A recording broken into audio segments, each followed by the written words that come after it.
Hello, everybody. Thank you all so much for joining us today.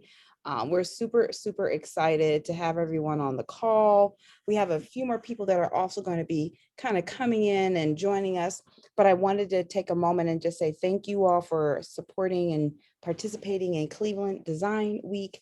It's our first one as these 11 organizations are concerned, and we're just super excited to have an amazing presentation lined up today. I want to remind everybody that we have 2 more days of activities left. We have a huge IDSA demo with Gravity Sketch tomorrow. We also have an amazing talk from Twist Creative on spreading the word with color. We also have a huge talk with Malcolm Moore tomorrow at noon, Friday at noon. And then we are ending Design Week with the AIGA Design 730 Award Ceremony. So if you have an opportunity to join in and participate in any of those kind of calls, let me know. If you do not have your calendar invites, please reach out to me. I'm happy to send you those links again. The Zoom links are not public. So please make sure that if you don't have it, if you don't see it on your calendar, to email me and I'll make sure that you get there. But if there are any other Zoom questions, everyone's probably very familiar with our Zoom etiquette these days. People are still logging in. Excellent. Couple more folks. There we go. All right. But I just wanted to make sure I kind of gave a little bit of housekeeping and all that. I will turn over the floor to our NOMA Cleveland chapter, and I will allow them to introduce themselves. Hopefully everybody will feel comfortable with sharing and opening up showing their cameras, because we are going to be doing group shots periodically throughout the presentation. So I will turn it over to the illustrious, the infamous Ms. Michelle Crawford.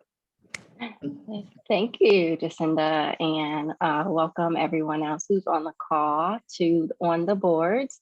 So just to give a little brief background, this is a program that another NOMA chapter started that other chapters have kind of taken and made their own. So the NOMA Cleveland chapter has actually never done this. This is our first On the Boards, but we plan to do many more. So no better week than Design Week to try to kick it off and try to gain some exposure for both our organization and a few of our members. So just a little background about NOMA. NOMA stands for National Organization of Minority Architects. And one of our key missions is to champion diversity within the architecture profession specifically, but of course, as you will soon find out, architecture is tied to a bunch of other design professions as well. So through this, we're kind of accomplishing our mission to both promote what we do, engage a little bit more with the community, and then also participate in professional development of our members. So just to start it off with a little icebreaker, unofficial, I'm going to go through some slides, and they really have no context. So take your best guess of what you think this number is. And since it's a small group, I guess you could either shout it out or put it in the chat. 115,316. What is that number? A math equation. The number of smiles you guys get. I like that answer. But it's not. It is actually the number of licensed architects in the United States. So this kind of leads to the conversation of like, what is a licensed architect anyway? But kind of like with the engineering profession, where you get your PE license after you go through the school, get your degree, and then take an exam to practice professionally, architecture is very much the same way. So even though you get an architecture degree, there's still a series of 6 licensure tests that you have to complete before you officially can stamp and sign off on drawings to be completed. So Though there's a lot of folks who have, architecture degrees and work in firms, the way that we, I guess, kind of keep tabs on number of licensed architects and the projects that you're working on, then once you go through all of those tests, then you become a licensed architect.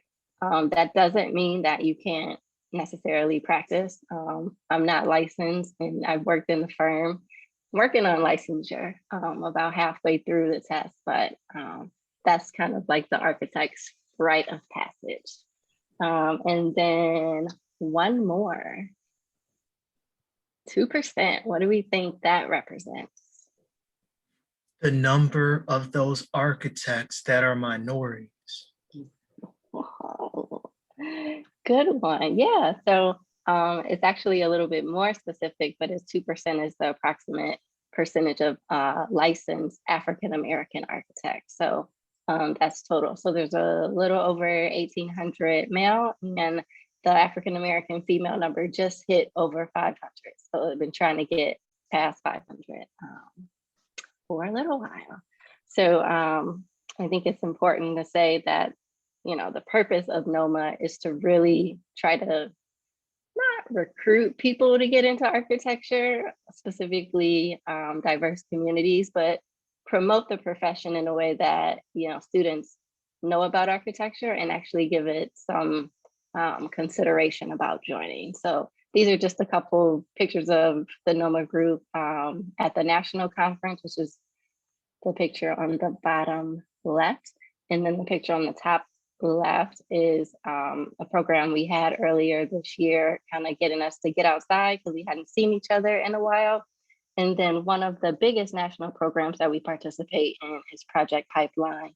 And that's essentially a summer camp to expose youth, middle school, high school, elementary school, depending on the chapter, to the architecture profession. So the Cleveland chapter does do Project Pipeline. The camp this year will be the first week of August.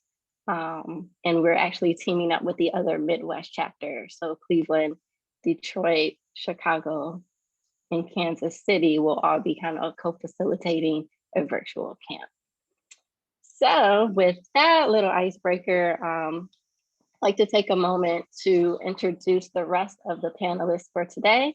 And I was gonna read their bios because I asked them to send them to me, but I think maybe we can go through and have them introduce themselves. Carl, would you like to go first? Hi, everyone. My name is Carl Drill Cannon. I recently graduated from Kent State University in the last summer with my MArch and MBA. And through the NOMA Foundation Fellowship, I was able to get a job with ZGF's LA office, where I am currently working. Where are you from? Oh, I'm from Evanston, Illinois, which is a suburb of Chicago. Awesome, James. Hello, everyone. I'm excited to be here. My name is James Cowan. I graduated from Kent a long time ago, back in 2009, with my master's in architecture from the Cleveland Urban Design Collaborative. I currently work at Then Design Architecture. It's an architecture firm located in Willoughby, Ohio, and specializes in K through 12 or pre-K through 12 schools. And yeah, I think that's it, right? That's all you want, Michelle? Yeah, that's good. Okay. So next, another question for the group, and this is a complete the sentence one. So we'll ask the audience member to put their answers in the chat, and then kind of I'll rapid fire them at Carl and James, and then this time James go first.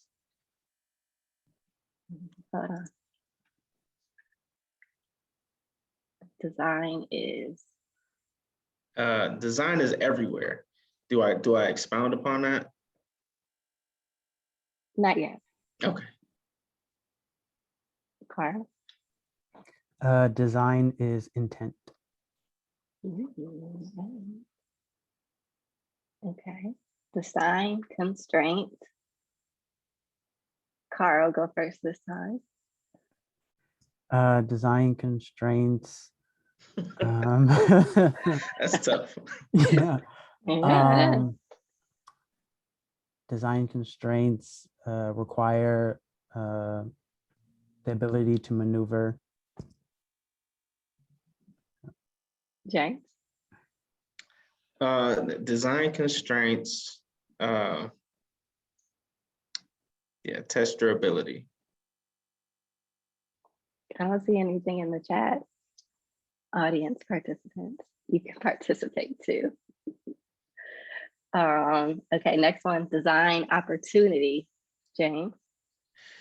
Design opportunity is afforded by the client.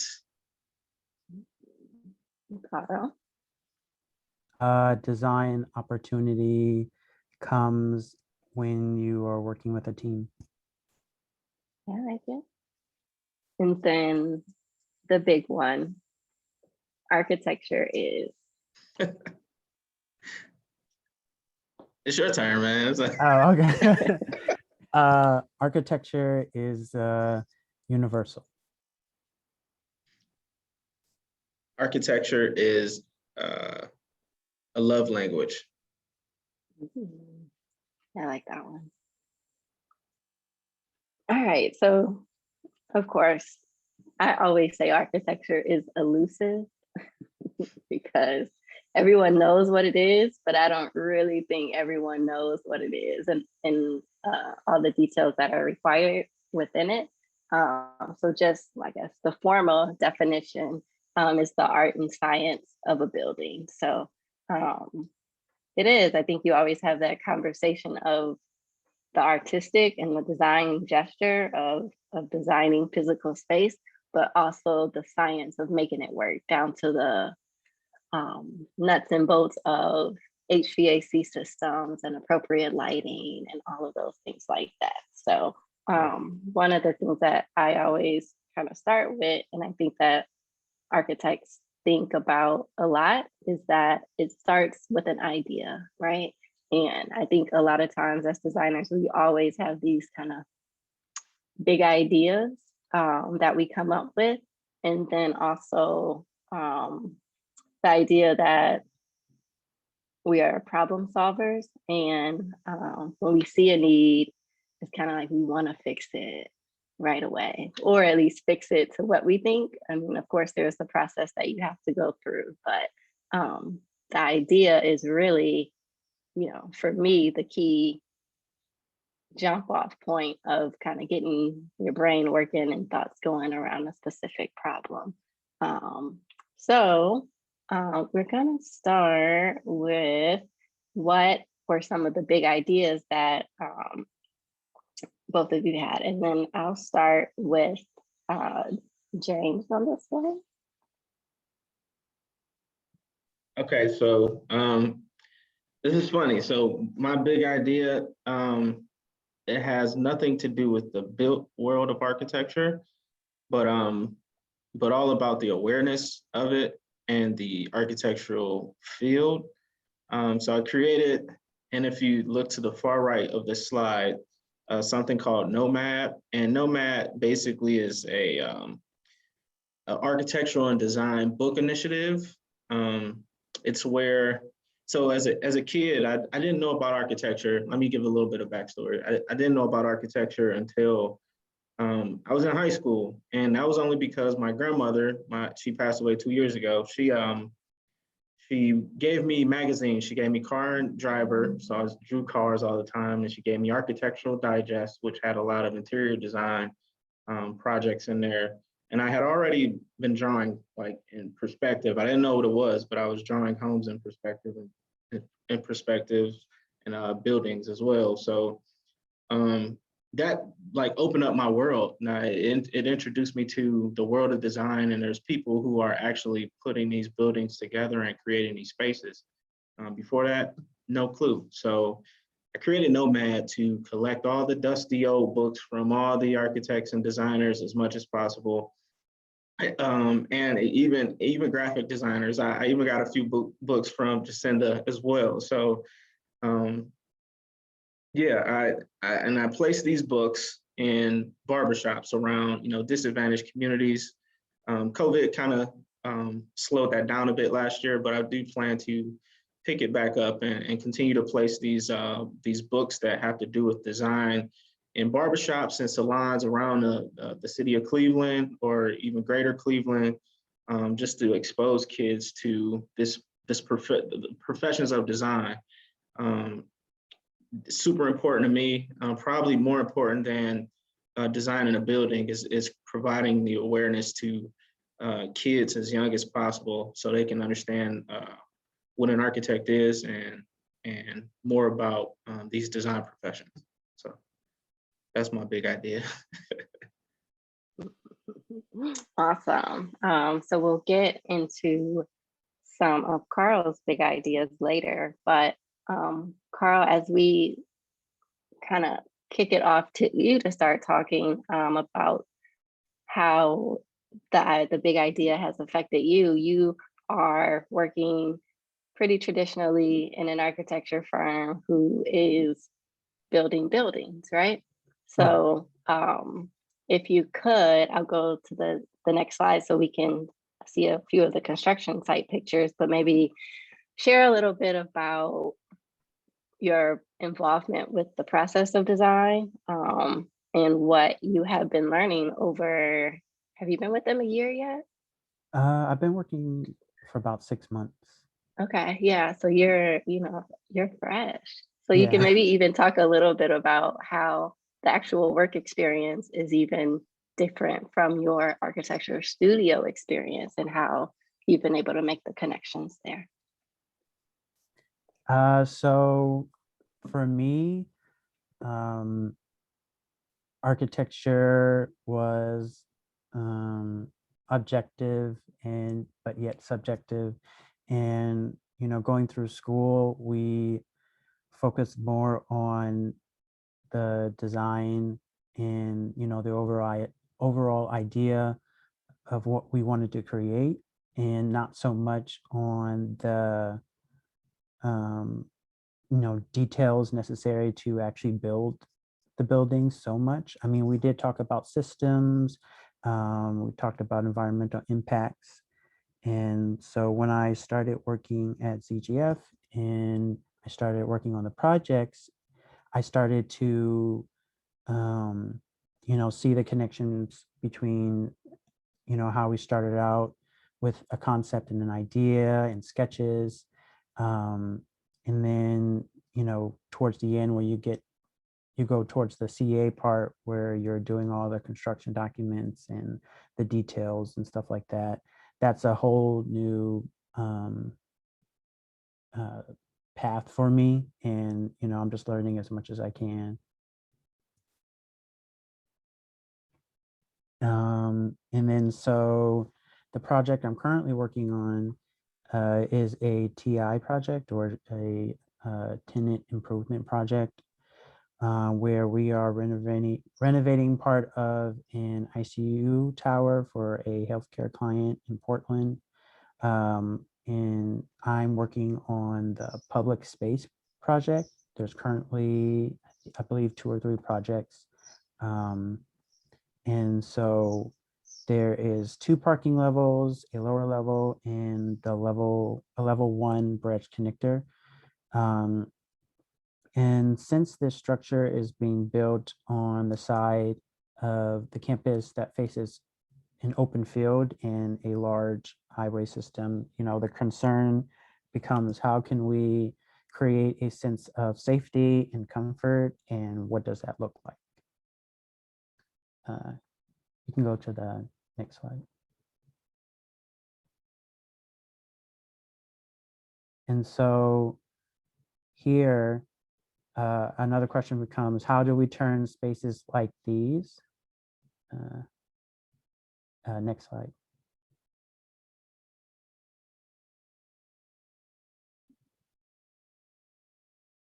Into spaces like these.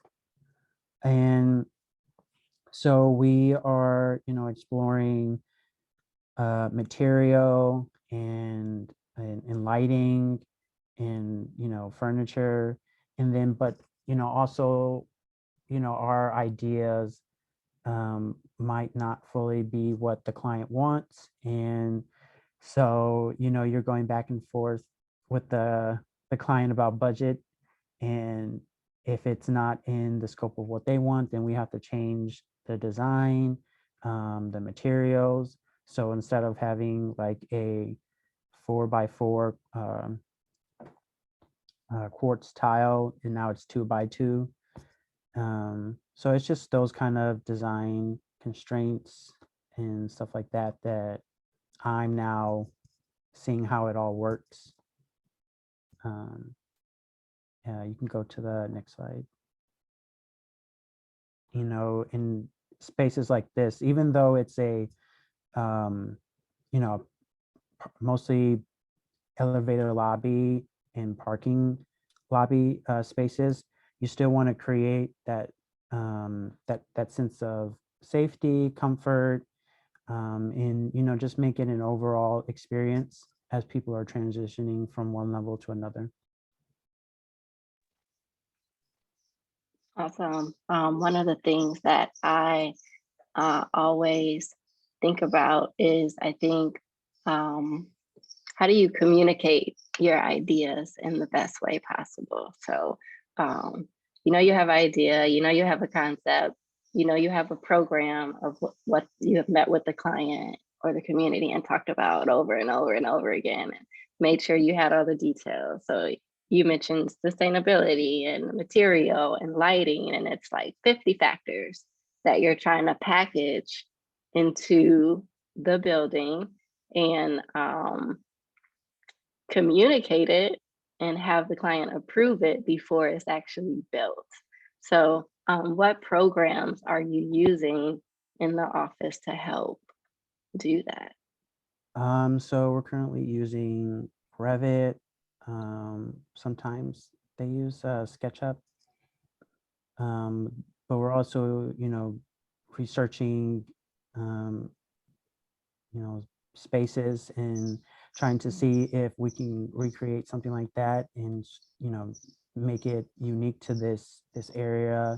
And obviously, because of, the size and the amount of space, there's only so much you can do. And so it's like, and it's one of those things where it's like, okay, so we're creating this lobby space, but how many people are going to be actually going in and out of this space? So it's like, how much level of detail do you really want to put into this space? Of course, awesome. So then next we'll jump to one of the current projects that James is working on here in Richmond Heights. And James, I will pass it along to you. Thank you. So currently I'm working on Richmond Heights Upper School. It's located in Richmond Heights, Ohio, suburb of Cleveland. I'm not sure where everyone is from who's tuning in right now, but yep, suburb of Cleveland, Ohio. So basically, just to give a little overview of the project, it's a 7 through 12 school, so seventh grade through 12th grade, approximately 420 students. I think, let me see, 240 high school students, 180 middle school students or 7th and 8th graders. The square footage is about 88,000 square feet. The project cost is around $26 million. And basically my role in the project, and this was like a first for me is in terms of design opportunity or experience, where I was able to take a project from the very beginning with the owner and in its inception to actually seeing it through construction. So, from the visioning session, that's when we get with the user groups, we get with the community, and we understand what didn't work with the old building and how we wanted to, what do we want to do with the new building?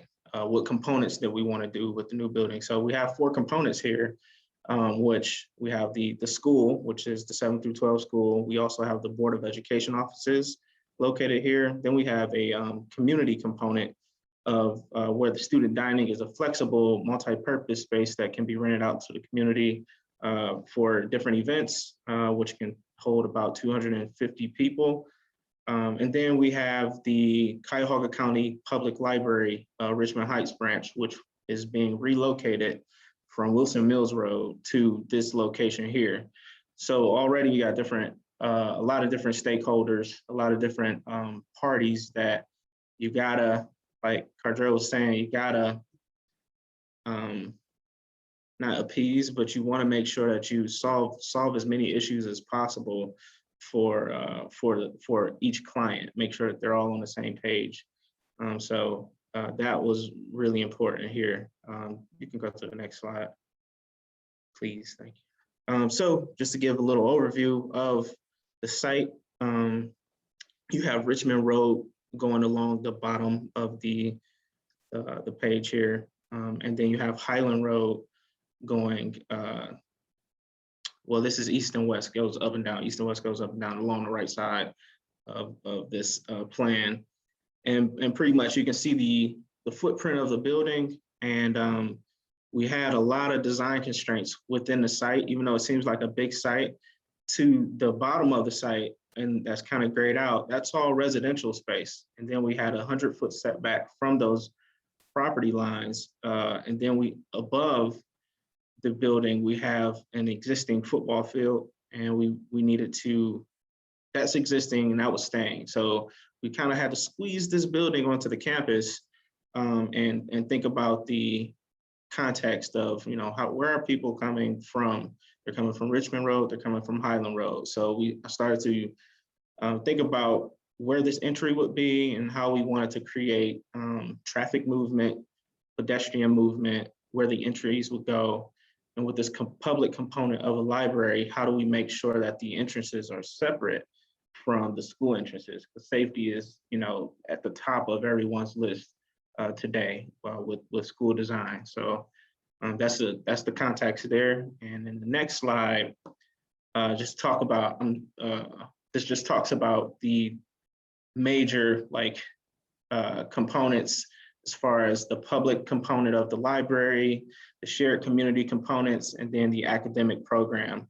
And we try to break these things down and keep them all together, because the shared community component has a whole different set of hours in operation than the academic program. And those things can't cross, we need some sort of control point, because some spaces are private in the green area, and in the blue area, that space may remain open a lot more. So this is just showing that separation and how we group these different components together, whether they're public or private. In the next slide. So this is what it turned out to be.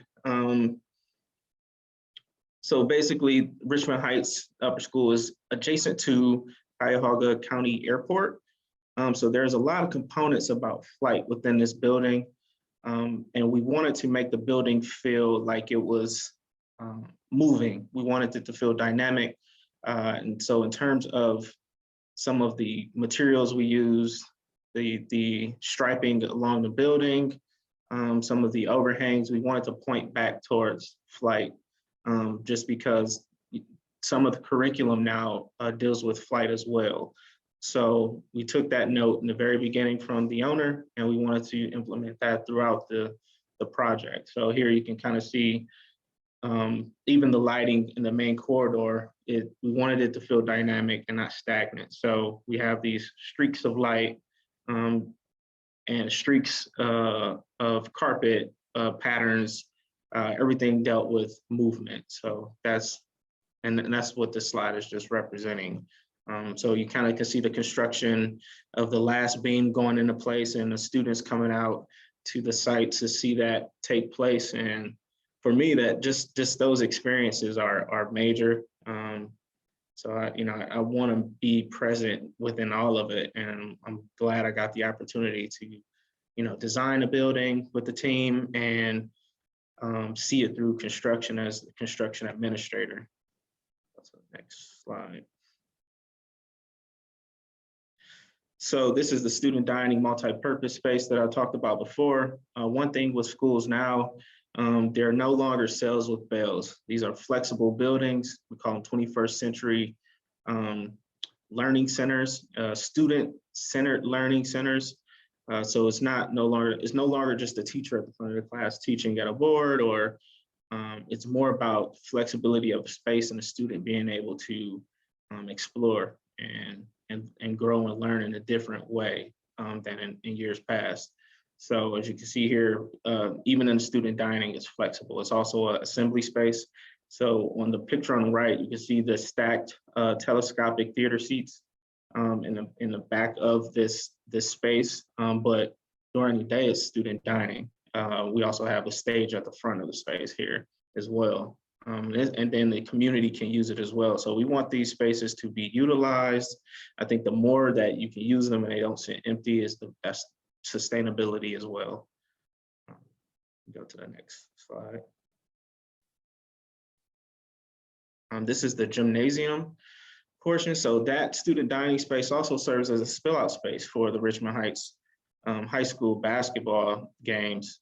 So, we wanted this to be dynamic in the sense of, we have this on the left, you can kind of see this opening that goes to the main gymnasium. That's an operable panel, so it can close off, and this auxiliary gym can be used separately from the main gymnasium. But this is all part of flexible 21st century learning centers. Next slide. So here's an example of on the left we have this is called the Tech Commons, another flexible space where you don't just have a classroom. These are booth seating. Students can come in here and learn on their own, or they can collaborate. And adjacent to this, which I'm not showing, is a makerspace. So it's very collaborative today when you think about education and design. To the right, we have the middle school wing, which we decided to implement some overhead doors within the classroom. These doors open up to the main corridor, and you're looking at the extended learning area. So it's a spill out space for students to, again, collaborate and cross disciplines. So you have an English class on one side and a math class on the other. Maybe there's a way that these teachers can collaborate with each other. So that's the idea here with the overhead doors and opening up the space in this wing for the middle school students. Next slide. Here's the Cuyahoga County Public Library, Richmond Heights branch. So it's still being constructed. Actually, it's almost finished. I just don't have any finished pictures of the space, but this is what the concept is. And you can see flight on the walls. There's a book called Wind Flyers, and we decided every Cuyahoga County Public Library has some sort of theme, whether it's a community theme or kind of a national character as far as a cartoon character theme. And here we decided to go with a local author, and I don't know if the illustrator is local, but it points back to the Tuskegee Airmen. It's a short story about the Tuskegee Airmen. We decided to utilize the colors of that book and the images of that book within this space. So I think that's it for this project, right? Awesome. So I think the question I have for you is, how long was the process Mm. from the idea until where we are now with the finished building that folks are using? So I gauge it by how old my daughter is. She was not born. She might have been like 5 months, you know. And yeah, I think 3 years, three plus years on this project. Yeah, she's 3 years old now, and yeah, so 3 years for this project, depends on the scale, but most schools take about 3 years from the visioning, you know, and schematic design through construction. Right. And I think for me, that's one of the not misconceptions of architecture, but the part of architecture that is important to point out once you start working with the client, because it's very easy to walk into a space and say, let's tear down this wall, let's add a Right. window here, let's do the door here. But there's a lot of investigation that goes into, like, number one, can you tear down the wall, right? Right. If it's in a historic district, Right. there's like things that you can't add or change the character of the street and put windows in just everywhere you want. There's often an approval process to get inspections for electrical and structural and, you know, Right. all these other things. So I think this is, I'm glad I asked that question, because it takes so long to figure out what the design needs to be, and then an additional component to figure out how to translate that into the actual drawings, which, you know, everyone calls blueprints, and, you know, model it and show the renderings and get approval. And then by the Right. time you're in construction, you've been thinking about the idea, forming the idea, and just making sure that the building is going to stand and not fall down for a year sometimes before you even break ground. And then once you break ground, it still takes another year or two, depending on the size of the building, to get through before it's safe for Right. occupancy and people to use. So And throw a pandemic in there at the right. Yeah. So, Yeah. yeah, you just can't move a wall. It's like a building is like a human. It has to breathe. It needs bones. You know, and that's how you got to look at it.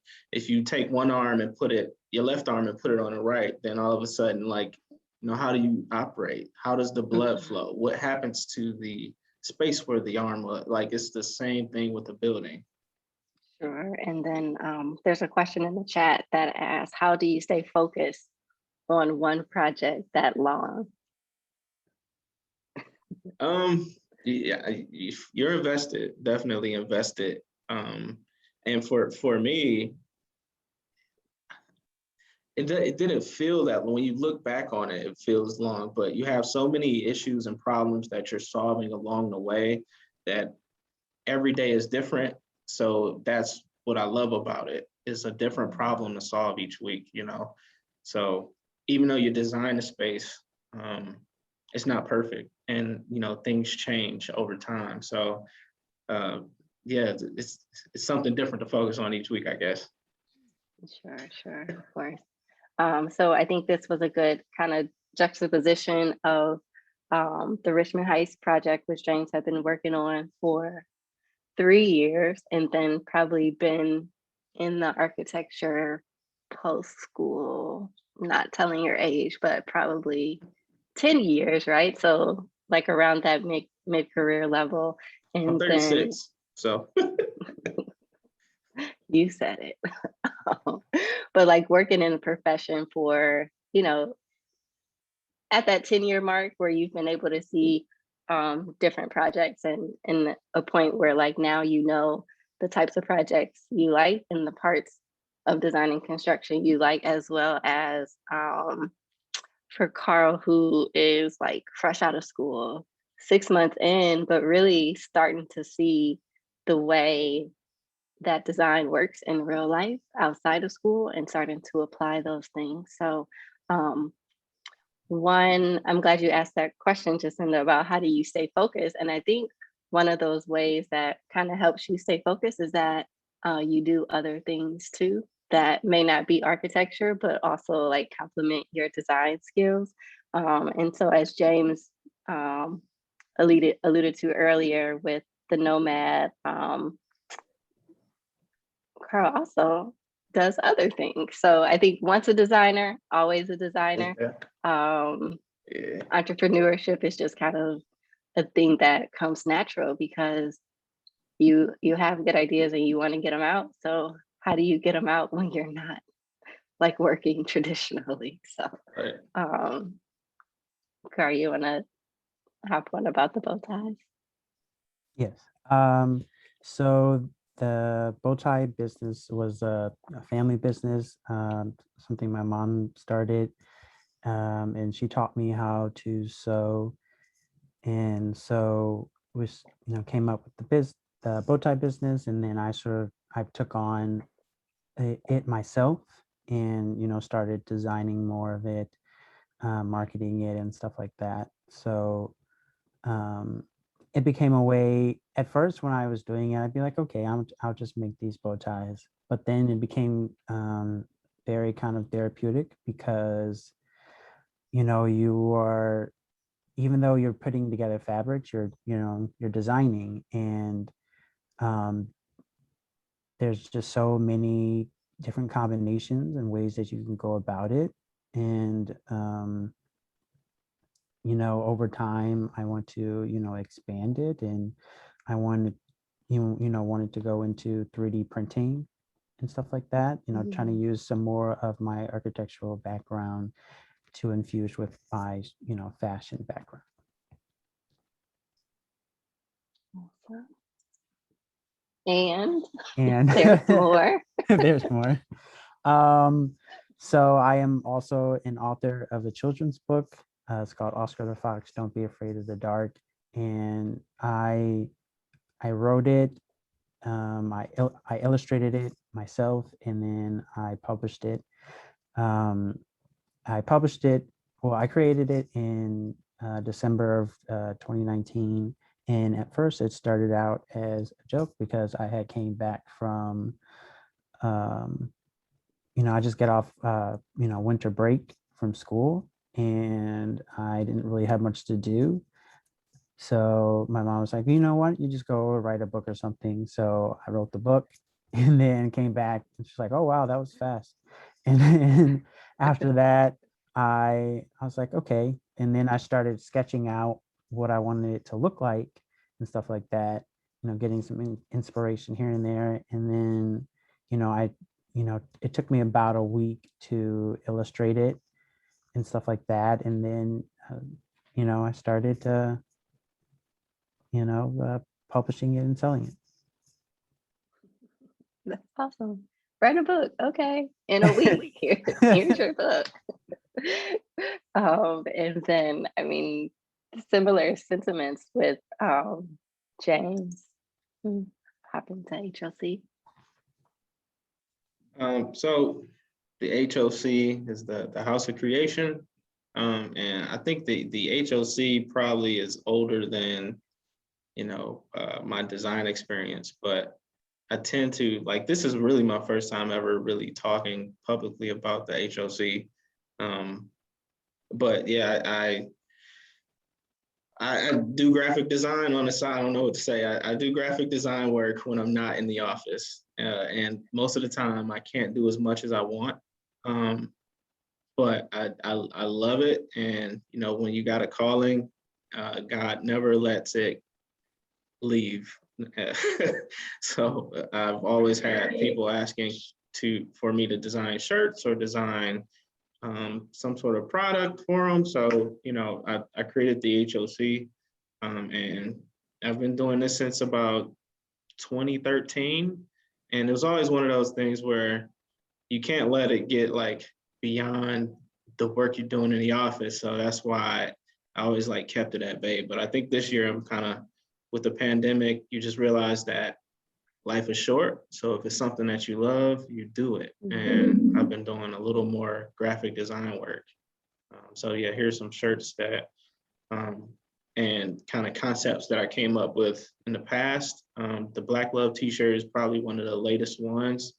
And that was just out of anger. I noticed, with all the police brutality and the things going on with the Black community, there was a lot of anger. And I said I wanted to focus on something different. I didn't want to focus on what CNN was showing. I didn't want to focus on the riots. I wanted to focus on something that was important to me. And I thought that would bring us back together, and that's Black love and solidarity, whether that's, an ally or people of color. I felt like it was something I needed to put out there. So yeah, it's out of emotion, where sometimes you just create things. So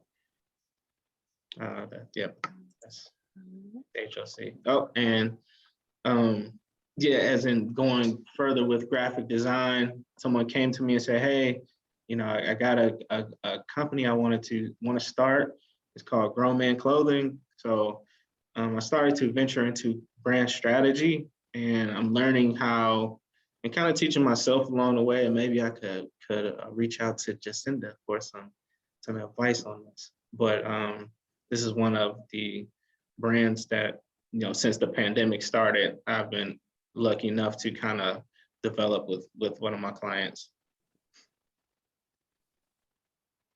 So yeah, it's a great break from architecture and all the problem solving and all the life safety. And it's something that, you can feel good about at the end of the day. Awesome. Wow.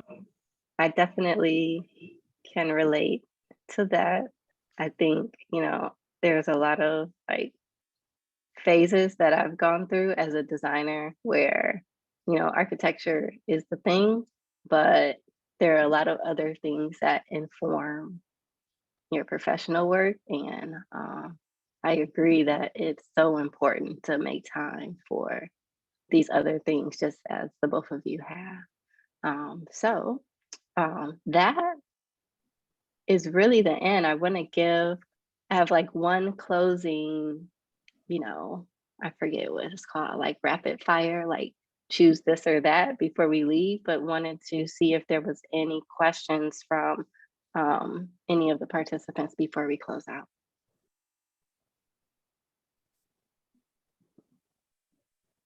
Anybody? Okay.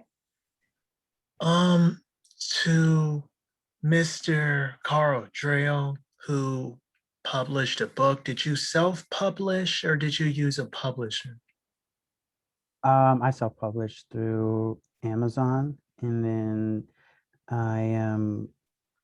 I went through a printing company, and now I'm sort of have my own website and stuff where I ship and sell the physical copies of the book. Okay, that was all.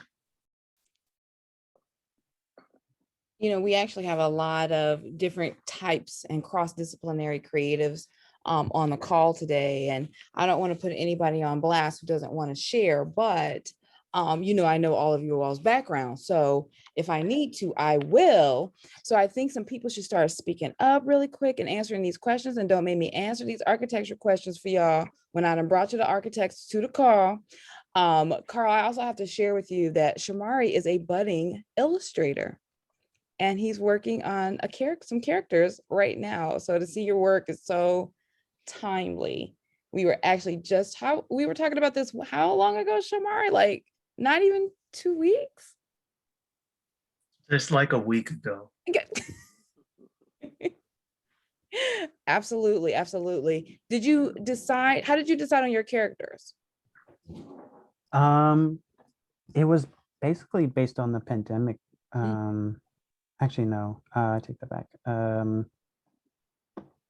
So when I created the characters, I was just thinking about, okay, so what are kids afraid of and stuff like that, and how to deal with it, because I grew up and I used to have night terrors and stuff as a child, so I just wanted to create this fox character, because it just kind of flowed in my mind, and I was like, oh, Oscar the Fox. And so I just sort of, went with that and created a whole kind of land and identity for Oscar. And Carl, let me make sure I got this straight. So you're an architect, a fashion designer, and a book illustrator. Yes. Did I you also, oh, there's another one? I also I write music. So Oh, wow. I mean, I think it's really interesting to hear these layers because again, no offense, you architects make 3 times as much money as graphic designers make. So I'm just, Do we can compare numbers. I got some salary guides here. Now I'd have done my homework, Miss Michelle. Y'all live in lavish as Elaine. That's Elena's word. They live in on the graphic design side. We looking over at y'all architects like y'all live in lavish. Like some of us are getting paid $3,000 or $30,000 for a logo. You guys are getting paid $3 million to build a building, right? So like Noted. let's you can't, like I'm gonna work on a branding project, maybe 3 months. James has hurt my feelings and said he worked on his for 3 years. If I worked on one project for 3 years, I don't even know how I would take that in design. I don't even know how that I can have a client for 3 years, but not one I don't know about that. I don't know. It's not that bad. It's not that It bad. sounds hard. 3 years? That's like the half the time we went in school. I mean, when you think about it, there's like master plans that are much longer, so I'll take the 3 years. I like smaller scale projects as well. So a school is a small scale architecture project? No, school is a mini city, to be totally honest. Because I really want to make sure that we capture context, right? Like a lot of times, what I love about you all having such an amazing cross-disciplinary focus in your work and in your types and in your creativity. I think that's super inspiring. The other day, Shamari and we were actually talking about how do you learn so many different types of design things, right? Like how do you learn these types of things? So he was kind of impressed the fact that I teach and I do visual communication work and I write research reports and I make children's packets, children's creativity kits.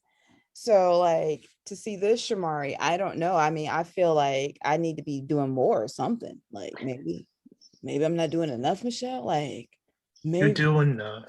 Oh, thank you, Shamari. Thank you so much. I appreciate that.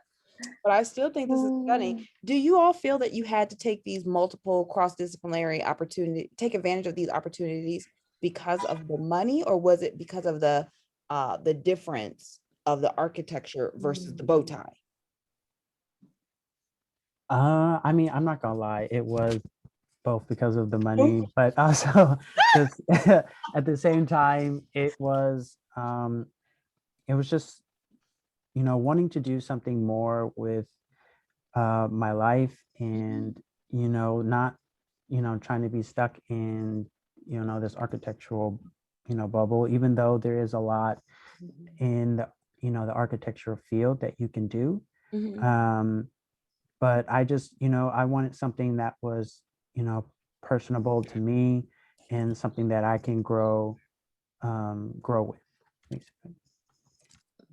Where do architects put their work? Like I can go to Behance and I don't know if you guys I don't, help me understand as a graphic designer, where are architects and where are you posting your portfolio? Like I'm on Behance, I'm on LinkedIn. I talked to an industrial designer a couple of days ago. He told me he was on Coreflow. Like, Yeah, I mean, it's tough, I think, when you are looking for a job, then your portfolio you put a lot into it. You're sending it out to potential employers, and like you may have a personal website and you may use like a Behance or I can't think of the name, but the one where you can just kind of put your portfolio online for people to see. So you have a link connected to it. But for me personally, once I started working in a firm, I wasn't putting my work out anywhere, and was kind of just relying on the firm's website Mm. to, post the current projects that were on the boards and that we were working on and completing. But I think people just have their own personal website. I don't know that architects do a good job of promoting the things that they do.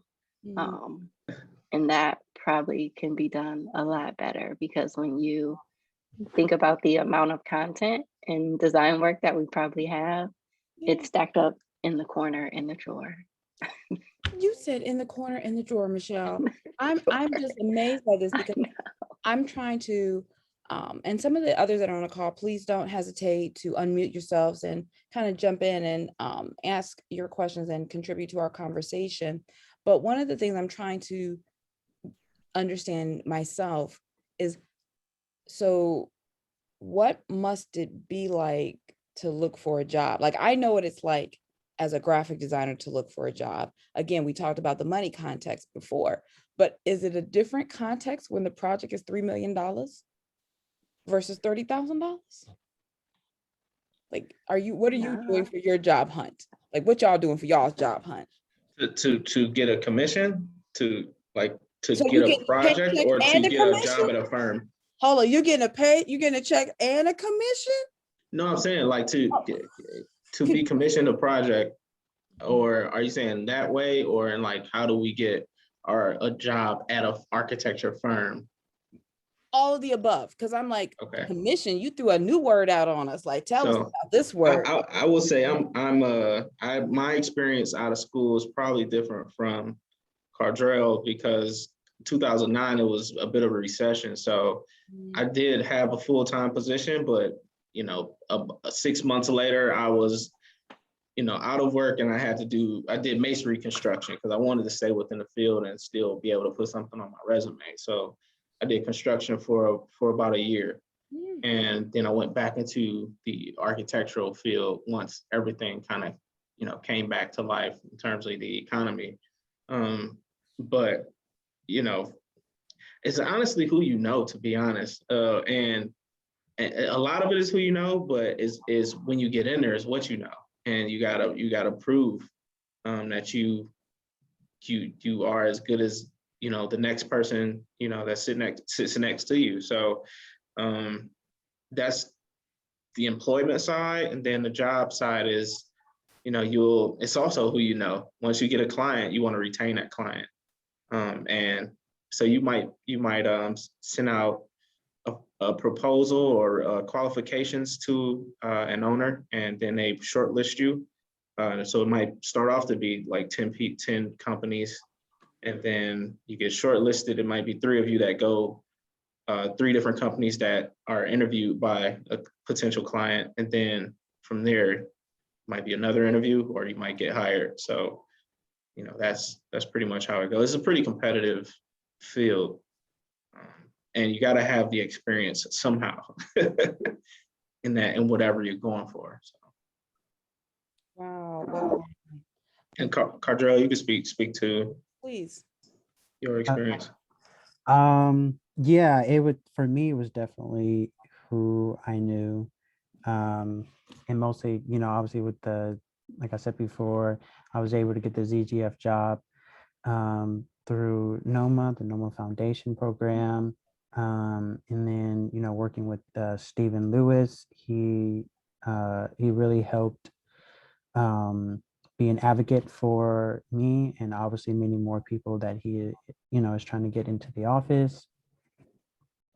And then in terms of getting work, really, it's really like, from what I've been watching in the ZGF firm, it's the partners and the marketing team really putting together good presentations and stuff like that to clients, and trying to win these projects. And overall, you just try to do your best, and when you win a project, it's just exciting because now you have more work. And within the 6 months that I've been working, I've been on three projects now. This one is health. The one I'm working on now is about healthcare.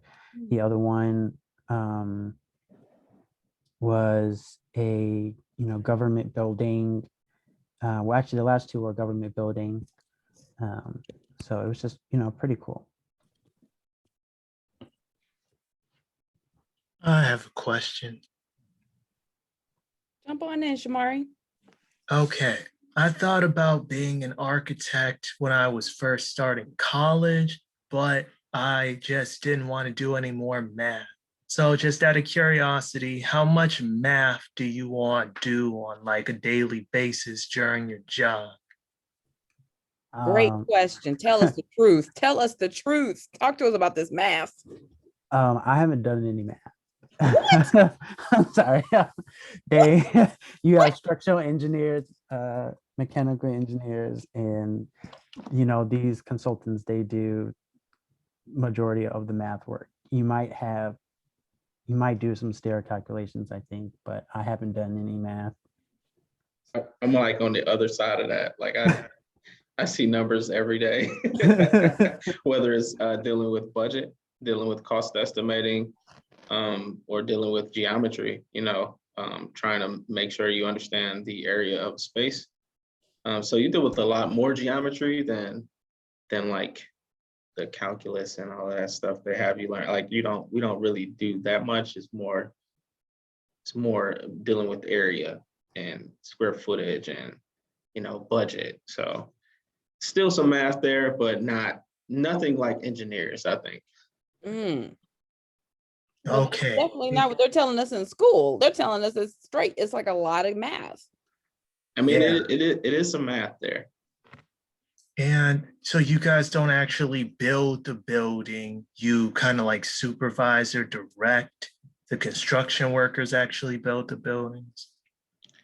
So we architects do a few things. They design a building, they coordinate with the engineers that help design the systems within the building, and then there's something called a construction administrator, and Cardrell said something about it earlier. Like we make sure, so the documents we put together, people call them blueprints, they're contract documents. And it's basically, when you put together a dresser or something from IKEA, they give you that book of instruction. That the construction documents are as a book of instructions on how you're going to build this building. It has all the specs to it. And we make sure that the builders or the contractor builds it the way we ask them to in our drawings. So. All right, I got it. Yeah, because there are a lot of times it's like, especially during the CA phase, you might have a lot of issues that arise with there being not enough space for this duct or the ceiling, and you have to adjust all that, put it in RFI and stuff like that, so that you're keeping this line of communication. And basically you're trying to I guess keep all the weight, or at least majority of the weight, off the architect and say, hey, this needs to be fixed, and the contract document says that this is how it's supposed to be done, so you gotta get that done. Okay.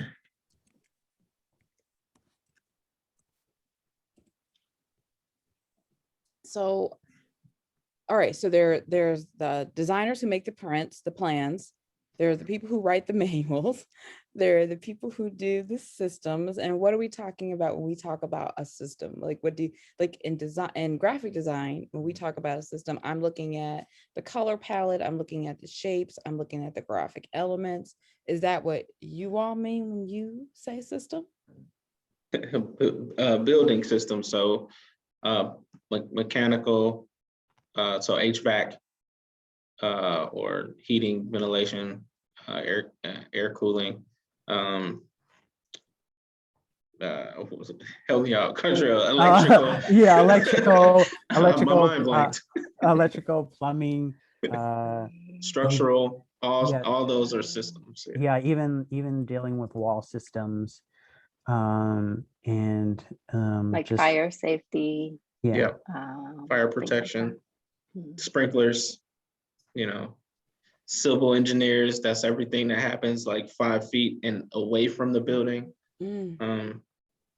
So everything, you gotta coordinate all of those systems to make sure that it works for the building. And then building code, we haven't even said anything about building no. code. You gotta deal with the city and make sure it's, up to par with the building code and the zoning ordinance. Are we building the right building for that zone? So you can't build a house in the middle of some skyscrapers, right? Or vice versa. Yeah, and I forget what the like percentage is, but I think the average amount of time that we spend inside of buildings is somewhere around, I think, like 87%. So just as a regular person, you're in something that an architect designed before, right? So to really think about the details that is involved in architecture is the wall, right? Selecting the paint on the wall, selecting the wall type, the thickness of the drywall behind the paint, and then the size of the wall studs behind the drywall, the installation inside the wall, what's on the Sound outside of the transmission. wall. So that's why, it takes such a long time to do, because you're speccing out not only that the material needs to be there, but also exactly what that material is. If it's a base, is it 4 inches?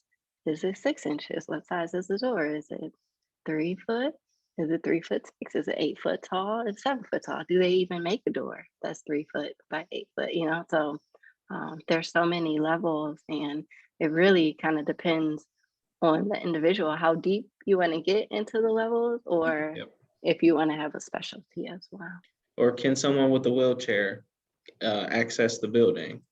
It's a lot of different angles that you got to think about within architecture. Yeah, and like said before, code is very, very important, because you can have built this space and then they come through and they realize that this needs to be 6 inches away from the wall, but you don't have that much space left. So now what do you have to do? So do you have to get rid of the furniture or the equipment, or do you have to now go through and find a different size equipment that still meets the requirements for the space? And so it's just a lot. And fire safety is a big one that can really slow down a project if not done properly. Foundation, what is the building sitting on in terms of soil? So you got to think about that as well. So if it's sand, or is it clay, or is it too moist? Do you need to do any bioremediation? What was there before? You got to think about all those things. Is there wetland around? Do owls live in the trees that we need to worry about eggs being there before we knock the tree down? You got to think about. We need a whole nother session. Yeah, sorry. Oh no. I could go on and on. I'm like, bioremediation, what? Like, what? Okay.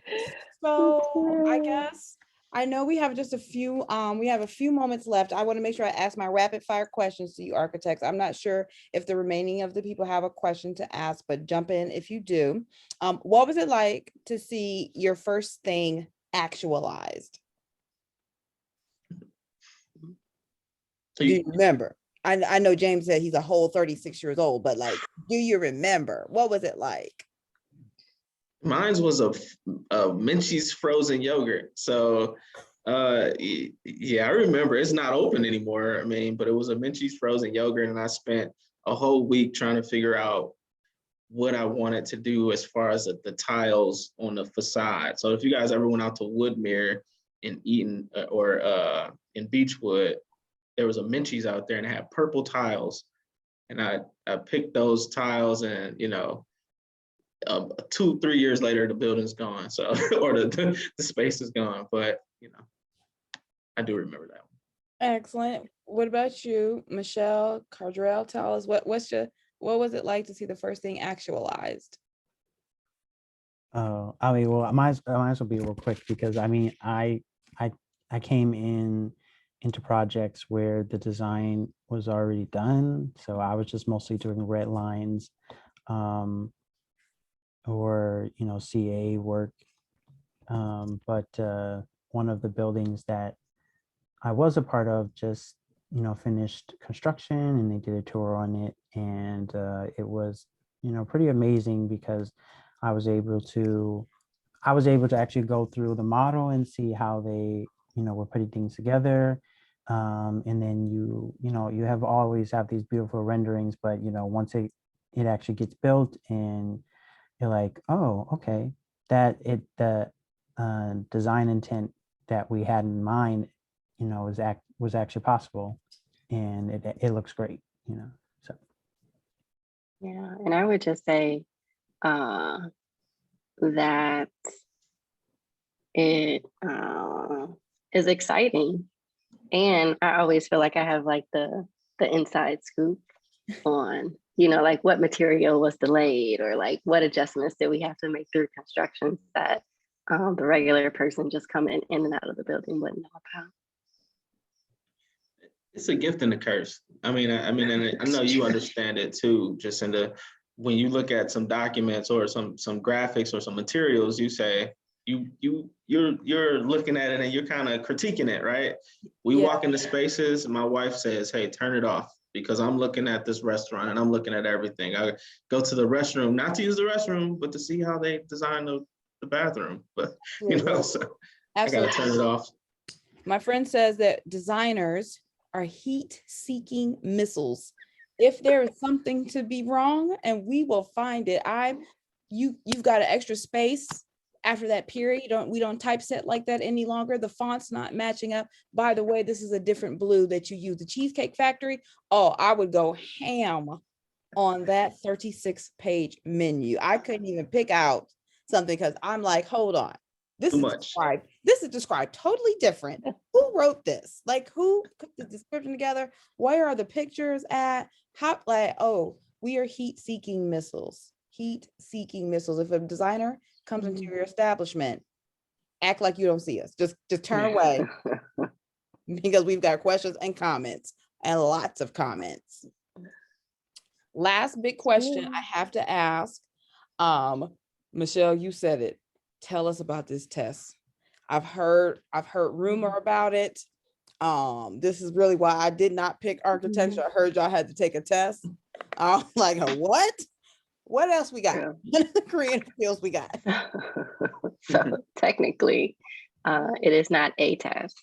It is 6 tests. Oh.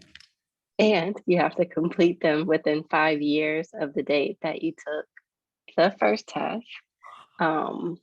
And that is in addition to a couple of thousand hours, professional hours worked in a firm or under like a licensed architect. Yeah, so it is a process. I would say that probably turns down a lot more people than the math part, like once you get in the profession. And essentially, my thing is, passing the test doesn't make you a great architect after you pass the test. But what it does test you on are kind of all these things that we were talking about in terms of the component of the building, because architecture has a lot of liability connected to it. So, the phrase that once you start studying for the exams is, James, help me, public safety and welfare. So it's almost like we are legit doctors of buildings, because people inhabit the space, and we have to keep them safe. We have to make sure the roof is not gonna Doesn't fall collapse, down. right? No trip hazards, no accessibility hazards, and all of those little things that you don't typically think about is inspected, and architects have to know the right questions to ask. They have to design it correctly to make sure that we talk about the codes, the International Building Code and Ohio Revised Code and City of Cleveland stuff. So there's a lot of rules and regulations that I think the benefit that I get out, even though I hate studying for the test, even though I want to do it, the kind of the aha moment for me was I need to know how to be due diligent about design and what questions to ask and what questions I ask of my consultants when they're designing the mechanical systems, the plumbing systems, the electrical systems. And happy to say I'm 3 tests down, 3 tests to go. But yeah, it is a rite of passage, and James is on the journey with me. We've definitely I got a test studied next together. week, so yeah, I'm halfway through as well. I feel like everyone's like, oh, if you don't come out of COVID, doing, better than you were before. I was like, man, I'm in the same spot with this exam because it's tough, and then life continues, you have kids, you get married, so, and that's where I am. So I'm like balancing. It's that balancing act. I hear us talking about architecture. I'm like, why did I even do this? Like, but then when you think about the impact of the design and the kids walking into the school for the first time, and people actually utilizing the space that you sat at a table and mapped out until 10 p.m. at night, or 1 o'clock in the morning, like, and someone's actually in that space, is priceless. I wouldn't trade it for the world. Wow, that is beautiful. So I have a question. Hi, everybody. My name is Elena. I am a graphic designer and a photographer, but right now, this summer, I'm working with ACE mentoring program. So I have a lot of seniors that's going off to college in either architecture, engineering, or construction. So my question is like, what advice would you give them to stay connected or get involved with an organization like NOMA? That's a great question. Michelle, take it away, President. No pressure. Delegate, Jane. I love it. I would say get connected and stay connected. There are NOMA student chapters. So, BG, Kent State, Ohio State, they all have NOMA chapters. And actually, this is kind of the first year that the Cleveland chapter has started to at least have conversations with them, attending each other's meetings and kind of keeping up to date with what's going on with them. I think the biggest piece for students is continue to reach out. Like, don't always expect that someone's going to reach out to you, but like really work on finding a mentor and then pressing that mentor as well. Elena, you can speak to that. I think we know each other. But mentorship is a two-way street. So I think one of the things that I, in hindsight, didn't take full advantage of was like really finding connections and people that were inspiring to me throughout, the educational experience. So that, like James said, it's about who you know too once you get out into the industry. So a lot of the relationships that you can kind of hold on and foster while you're in school continue after you graduate, and you're building your network earlier. So like build your network earlier, stay organized, like keep your school projects organized in a way so when you have to do a portfolio, you're not starting from scratch. You can just pull from the things that you've done before. And Yeah, I mean, connections is so important. So Yeah, I like to call them lighthouses and glass doors. Like you gotta, lighthouses are people that bring you back to the shore when you in college, you're gonna go off the deep end at some point and need somebody to bring you back to the shore. And you build that network of lighthouses, people that you can trust in the wee hours of the night when you're struggling through anything. And then glass doors are people that like Cadrell said, he got he got into the door at his firm because he knew someone. And you build these connections organically. This has nothing to do with architecture, but you build them organically, and it's a two-way street.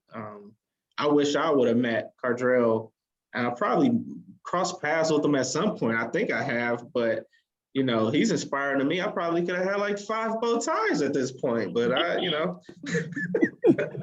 I gotta get some from Los Angeles. I know we have a couple of people who are, I know that we have someone, Alicia, I know she's on her phone right now and she was trying to type in. I don't know, Alicia, if you want to come to the call and answer, I know to ask a question, I want to make sure that we hear your voice, or, we at least take this time to invite you in, and we don't forget to include you in on this. So don't hesitate to kind of jump in. I was hoping that if Michelle would stop sharing screens for a moment, we would take our group shot. And I just want to really thank each of you all. This has been very shocking 3 years. I can't wait to go back and tell all the young people, like, crying, we still work. It's been like 3 months. We still working on this project. I'm like, it could be 3 years. Stop it. I can't wait to drop that on them, James. That's going to be my remark.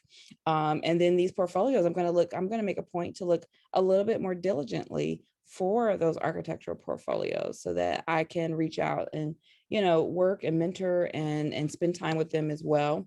We're going to take our quick group shot. I'm going to close our chat. So, if this is the time, no, get your bow tie ready now. Get your bow tie ready.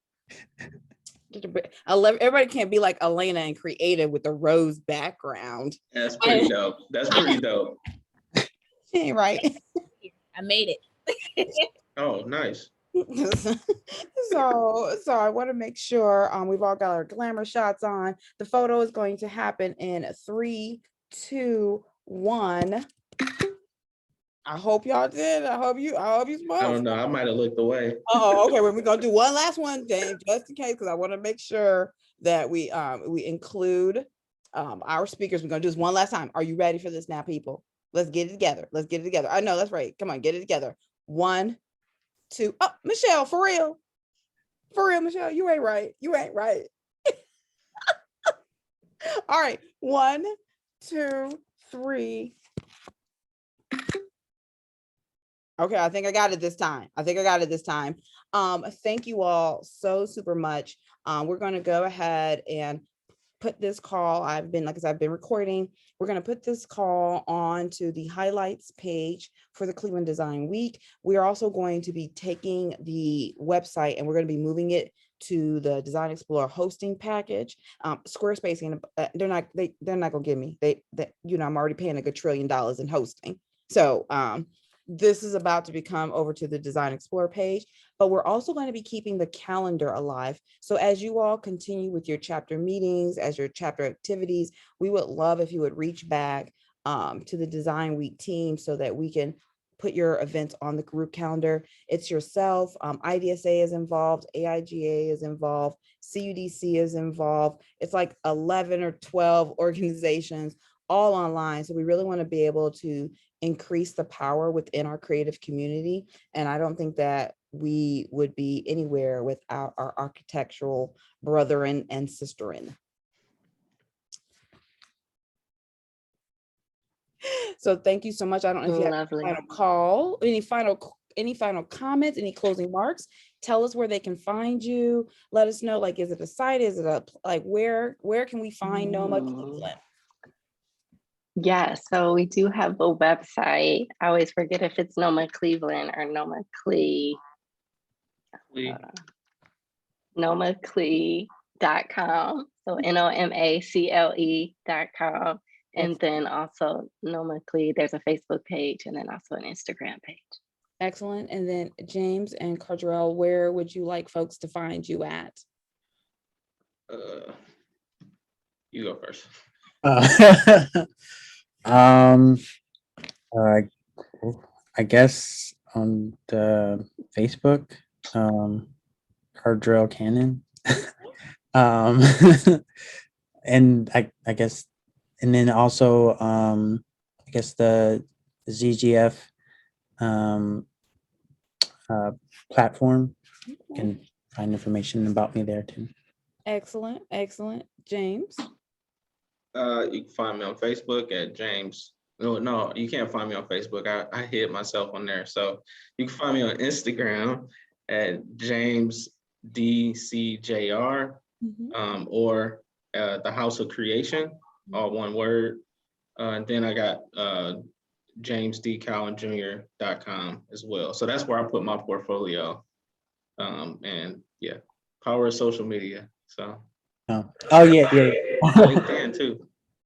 Yeah, and then my bow tie business is at So Custom Bows and Ties .com, and then my book is OscarTheFox.com. So that's where you can find that. All right, all right, all right.